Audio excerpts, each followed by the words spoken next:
ফুলতলা উপজেলার দামোদর ৮ নং ওয়ার্ডে সেফটি ট্যাঙ্কের পানি অপসারণ নিয়ে দুই গ্রুপের সংঘর্ষ, উভয় পক্ষের আহত ৪ জন।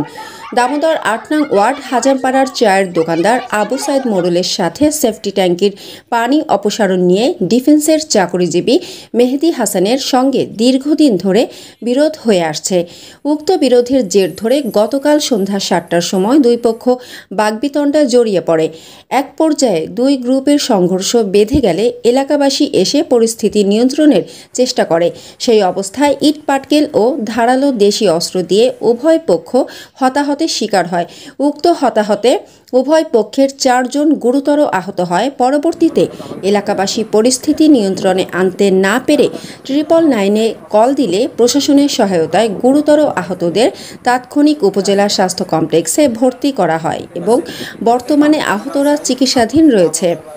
আজ সকাল 10টার সময় ফুলতলা থানায় যোগাযোগ করলে ভারপ্রাপ্ত ওসি মনিরুজ্জামান জানান, ঘটনার পর উভয় পক্ষ থানায় গিয়ে অভিযোগ দায়ের করে। উক্ত অভিযোগে কোনো মামলা এবং বিষয়টি মীমাংসার জন্য অপেক্ষমান রয়েছে। বিস্তারিত জাহিদ হাসানের রিপোর্টে।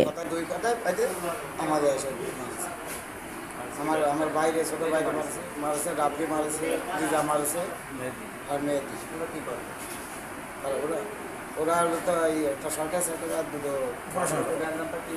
ওই বাথরুম নিয়ে তাতে অনেক দেওয়া হয়েছে, অনেক দিন ধরে বলা হয়েছে। ঠিক আছে, আমার নাম হচ্ছে মোহাম্মদ ফজলুর হাসান। আমাদের হচ্ছে এটা দামোদর ফুলতলা গ্রামের নাম দামোদর, ফুলতলা ইউনিয়ন, দামোদর ইউনিয়ন ৮ নং ওয়ার্ড। এটা হচ্ছে মানে সূত্রপাত হচ্ছে গন্ধটা নিয়ে, মানে প্রস্রাবের গন্ধ নিয়ে।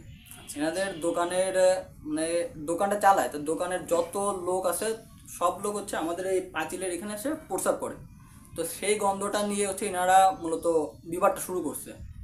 তো এরপরে মানে আমাদের একটা হাউস আছে, তো ওইখানে হচ্ছে মানে একটা ট্যাঙ্কির মতো আছে, মানে সেফটি ট্যাঙ্কি আছে। তো বৃষ্টি হইলে হচ্ছে আমরা ওইটা আস্তে করে সাইডে দিই যাতে সমস্যা না হয় কারোর। তো হ্যাঁ, ওটা আছে, এর সাইডে আরেকটা আছে। তো হয়েছে যে মানে এর আগে এনারা বলছে যে এখান থেকে গন্ধ বেরোয়। তো এটা গন্ধ বেরোয়, এটা আমার বাবাকে বলছে। তখন হচ্ছে আমরা মানে এটা সমাধান করার চেষ্টা করছি। এটা গ্যাস পাইপ উঠাই দিছি এবং কি ওইটা মানে নাটটা টাইট করে দিছি যাতে কোনো পানি লিক না হয়। এরপরেও তাদের যে এখানে প্রস্রাবটা করে, সেই প্রস্রাবের গন্ধের কারণে মানে তারা আমার বাবাকে জিজ্ঞেস করছে যে আপনারে বললাম যে আপনি এইগুলো করেন না কেন।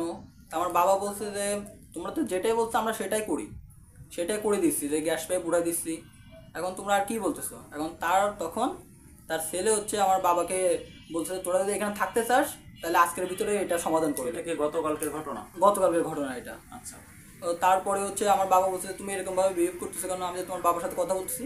তো তখন তারা আচমকা মানে আমার বাবার উপর মানে আক্রমণ করে। নাম বলে এটা হচ্ছে সাইফুল আক্রমণ করে, এই সাইদের ছোট ভাই সাইফুল আচমকা আমার বাবার উপর আক্রমণ করে। তখন হচ্ছে মানে আমার আম্মু যে ঠেকাইতে চেষ্টা করছে যে তোমরা মাইরো না, তোমরা কি করছো, তোমাদের বয়সে বড়। তখন যখন আমার আম্মুকে নিয়ে চলে আসতেছে তখন তারা আচমকা পিছন থেকে আমার আব্বুকে অ্যাটাক করছে। পরে আব্বুকে এক পর্যায়ে আঘাত করে তার মাথা ফাটাই ফেলাইছে। সে রক্তাক্ত হওয়ার পরে মানে আমরা যখন গেছি তখন হচ্ছে আমাদের সব মারধর করছে। কলেজে কোরবানি এরকম করে রাখি। আজকে হঠাৎ করে দুর্গন্ধতে দুপুরবেলা বসতে পারতেছি না, তাদের ডাকে বলেছি, কোনো কথা বলিনি। তারপর আবার সন্ধ্যার সময় মাগরিব আজানের সময় আমরা বলতে লাগলে ওই জায়গা বলে কি যে আমাদের তো আমরা করবো না, যেরকম আছে সেরকম। কে বলেছে, নাম বলেন? বলিছে মেহেদি। আচ্ছা, বলার পরে এবার ওই জায়গা আমার স্বামী একটু তর্কাতর্কি হয়েছে যে দোকানে ব্যবসা করতে পারতেছি না, আমরা একটু দোকান উঠাই নেব। এরপরে ওই মেহেদি আমার স্বামীর কলার ধরেছে, ধরার পরে ওই জায়গায় হাতাহাতি করার পরে আমার দেবর নামাজ পড়তে গেছিলো।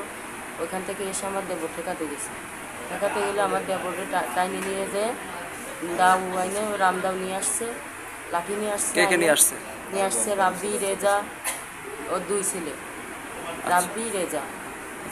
ওই সাথে ওনার স্ত্রীও আসছে, ওনার স্ত্রী হচ্ছে বাতা সাইজ করা রয়েছে ঘরে, সেই বাতা নিয়ে আসছে, এসে আমার দেওয়ারে মারার পর আমার ছোটো ছেলেটা ওর চাচারা এরকম ঠেকায় আনতে গেছে, ছোটো ছেলেটার পিছের মধ্যে এসে বাড়ি গেছে।